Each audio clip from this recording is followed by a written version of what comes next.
Жаңалықтар шығарылыш үзішін башлап жіберді. Студияда Алина Хисматуллина, исәнмісіз? Шәһәрдәшебез банк территориясында йығылып имгәнгән, мұндай очракта кая мөрәҗәгать итәргә, килгән зыяны кем капларга тиеш? Яшелче, җиләк, җимеш консерваларны тукталышларда законсыз саталар. Сатучыларга нинди җәза каралган? Гүзәл Габдуллина ачыклады. Кон биреп, кеше гомерен саклап калырга шәһәрдәшләребез сөяк мие донорларының милли исемлеген тулыландырды. Бу хакта тулырак Мәрьям Файрушина. Тойып йығылып кулбашына уртырган шәһәрдәше мадди һәм рухи зыянны кайтарырга тели. Безнең редакциягә Лилия Вагнер ярдәм сорап мөрәҗәгать итте.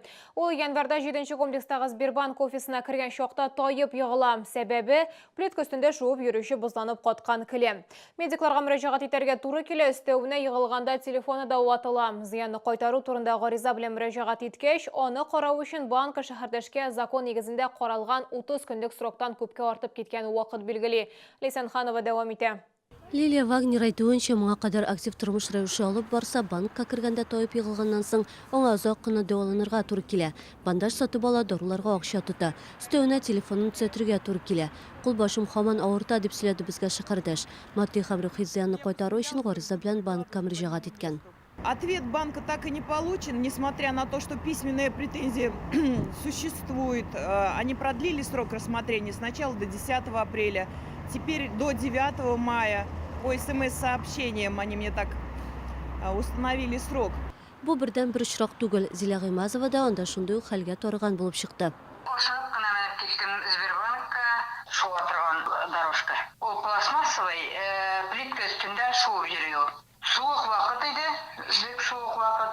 Скользить итеп китте и йығылдым да тез басым авыртты инде. Зилә Гыймазова шикаят белән банкка мөрәҗәгать итмәгән. Юрист Людмила Шалаева әйтүенчә, кемдер мондай вакытта вакытын кызгана, кемдер исә хокуклары турында белми дә.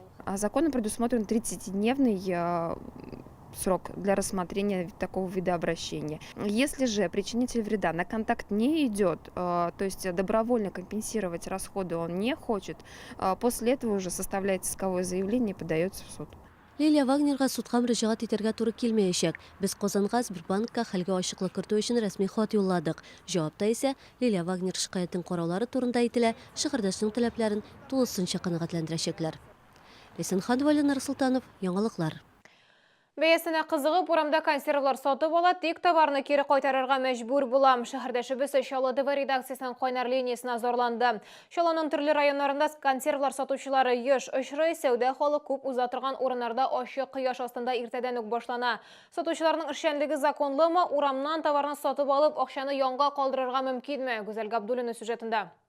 Шәһәрдәшебез Флора Насыйбуллина консерваларны КамАЗ мәдәният сарае тукталышындагы сәүдә үзәге ягыннан сатып алган. Өйгә кайткач, 3 төрле банкада да бер үк балык икәнен ачыклаган. 3 консерв алдым.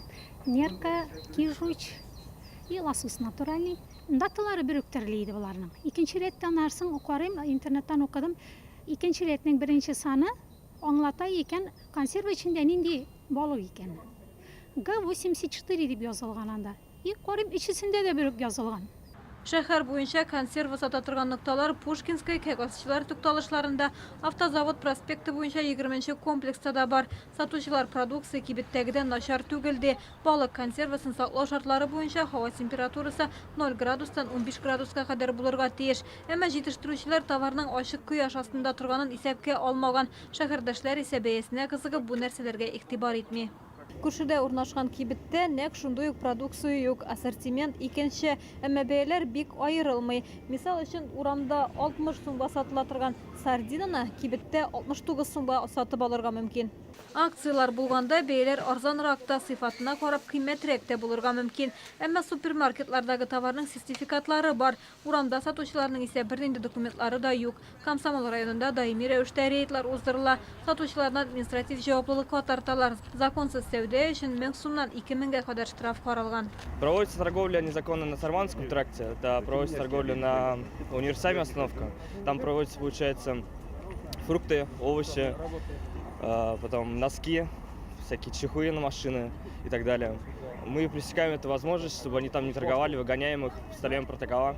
Они все-таки возвращаются, с этим никак поделать нельзя. Бүгінде участковыйлар булуга да карамастан сатучылар урыннарынан кузгалмады. Аларга бизнесларынан баш тартканчы штраф төләргә отышлырак. Сәламәтлекләрен куркыныч астына куеп арзан продукция алыргамы, яисә ышанычлы кибеткә барыргамы сатып алучылар үзләре сайлый. Гүзәл Габдуллина, Ленар Султанов, Яңалыклар.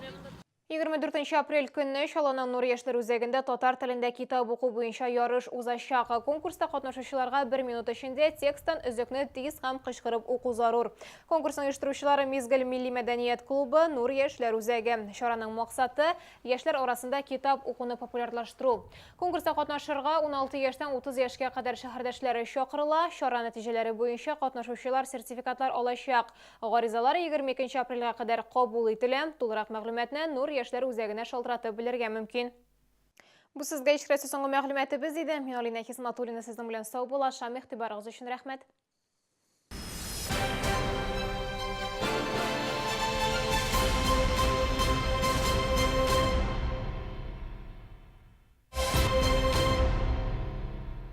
Мечтаете о собственном доме в Сосновом Бору на берегу Камы? Земельные участки с коммуникациями в Тарловке. Каждому покупателю в апреле проект дома в подарок. Беспроцентная рассрочка от застройщика. Приглашаем на выставку «Стройэкспо Татарстан» с 17 по 20 апреля в выставочный центр «Экспо Кама». Оргкомитет 470102.